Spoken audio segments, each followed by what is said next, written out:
What is going on, guys? As you guys know, I am Trutriz. Today I am actually going to be officially starting this new series. I've done plenty of videos before, but I think I'm actually going to full out and do a whole series on this. So make sure you guys comment below your questions or concerns or just your opinions on my new series. It's gonna be how to convince your parents to do something, you know, I made plenty of videos how to convince your parents to let you get Grand Theft Auto or Far Cry 3 or Black Ops 2. You know, I make a lot of videos out there, so I'm gonna continue this series. And comment below what you guys want to see from me. I understand that there's some topics that you guys are already able to have, but it's actually important that you guys still like and share this video so other kids that suffer from their parents not letting them to do stuff are still able to find this video and learn how they can convince their parents. So I'm going to start off this video by telling you guys kind of like the topic of today. Today I'm going to convince your parents to, or at least I'm going to try helping. You know, I can't guarantee it, but I'm going to help you guys convince your parents to let you guys get rated M games or even play video games in general. I have some pretty good points with this that I can validate. I mean, I know a lot of families out there don't agree with video games, especially with rated M video games. So, my first point for you guys is, I know in order to get a rated M game, you technically have to be an adult, like 17 or 18 years old, depending on where you live. And, although, I mean, the law says you have to be that age, personally, I think that it's kind of like a joke, you know, like, it truly is a joke. I feel that the best age to play video games is when you're younger, maybe in your early teens, or not even a teenager, maybe like 12, 11 years old, somewhere around there. I think that is the best time to play video games, simply because really your only worries at that time, the only worries at that time are school and maybe your after school sport or something like that. You know, like, you don't have any worries, you don't have anything to worry about when you're a kid. You don't have to worry about going to work, getting a job, having like a girlfriend or anything like that. I mean, it's the perfect age to spend time downstairs or in your room on your Xbox and just hanging out and having a good time, you know? Personally, I mean, am I saying it's bad? No. But honestly, like, when you're an adult, you shouldn't really have that much time to be playing video games.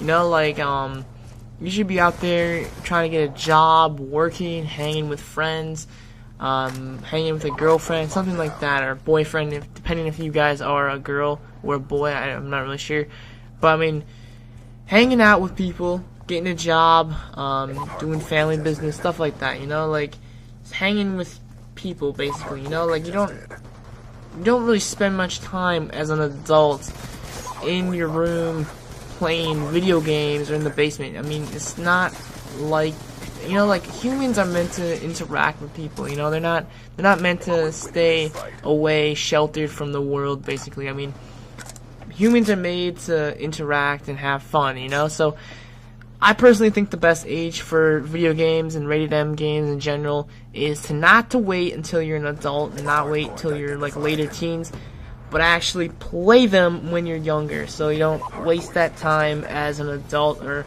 as a young adult, basically, starting out your life.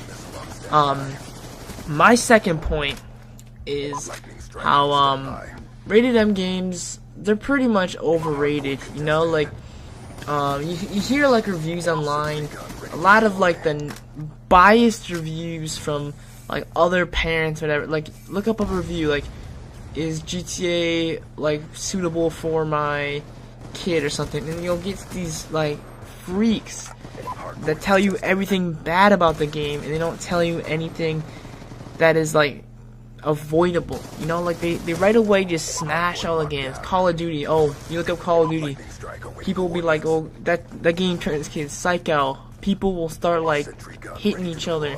That's not true at all. The biggest difference between kids going crazy and violent and stuff is the parenting. You know, like right away when your kid becomes violent or starts swearing and stuff, like they blame media, they blame the TV, they blame movies, they play oh my gosh, they just blame everything. You know, like especially the video games. You know, like once someone gets violent, right away they go to the video games. I hate that. I absolutely hate that. You know, like I've been playing video games for a long time now, and not once have I been like influenced, like, oh man, this game's so much fun, I'm gonna go out in the street now and beat some dude up. You know, like not once have I felt that before. And I think it's important to people to realize that video games don't make people violent. You know, it might show some violence. I mean, it's like the same thing like watching football. Pretty much any parent lets their kid watch American football.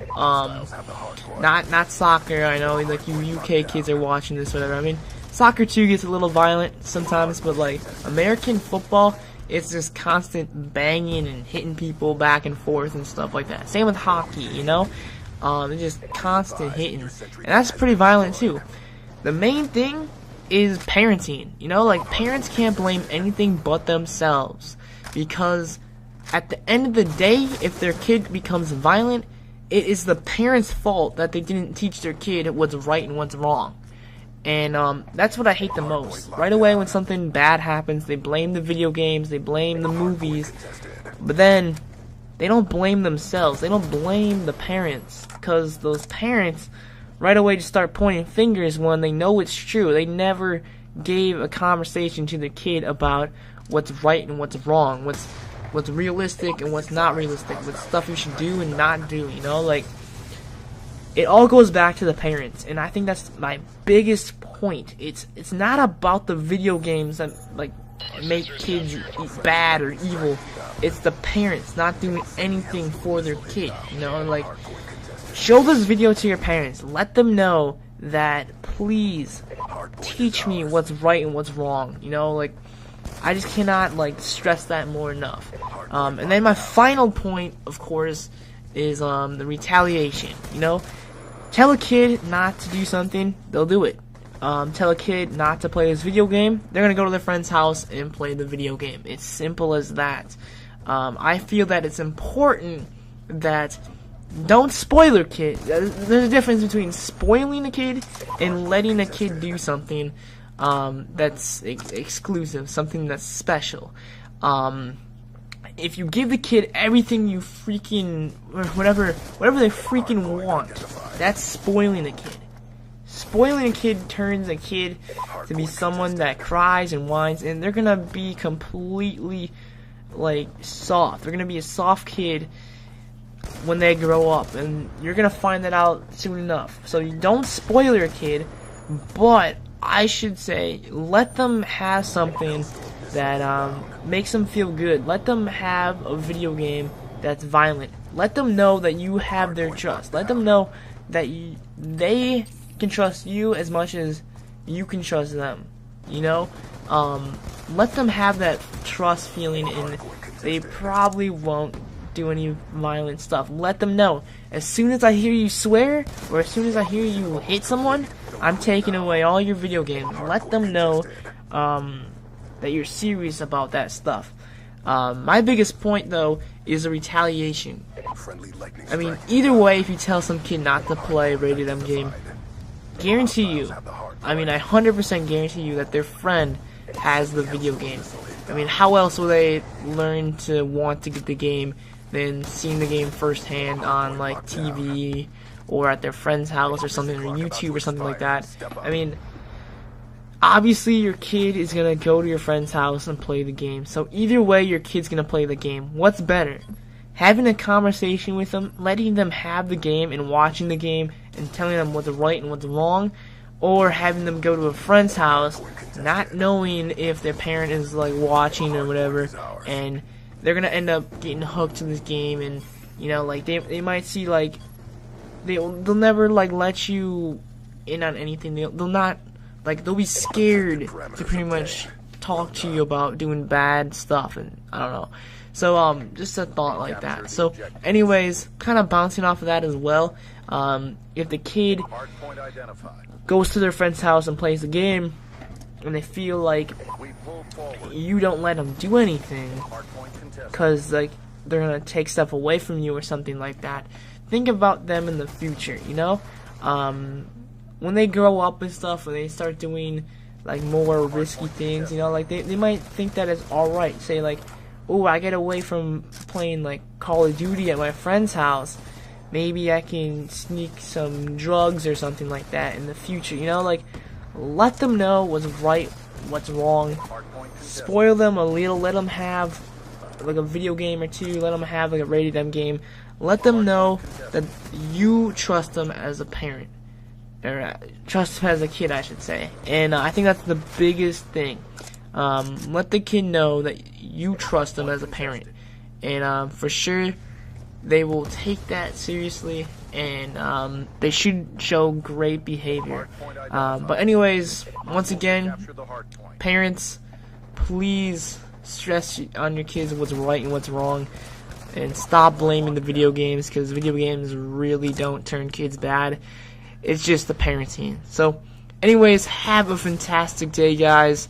Hopefully you guys enjoyed this video. If you guys have any other questions or comments, please leave a comment below.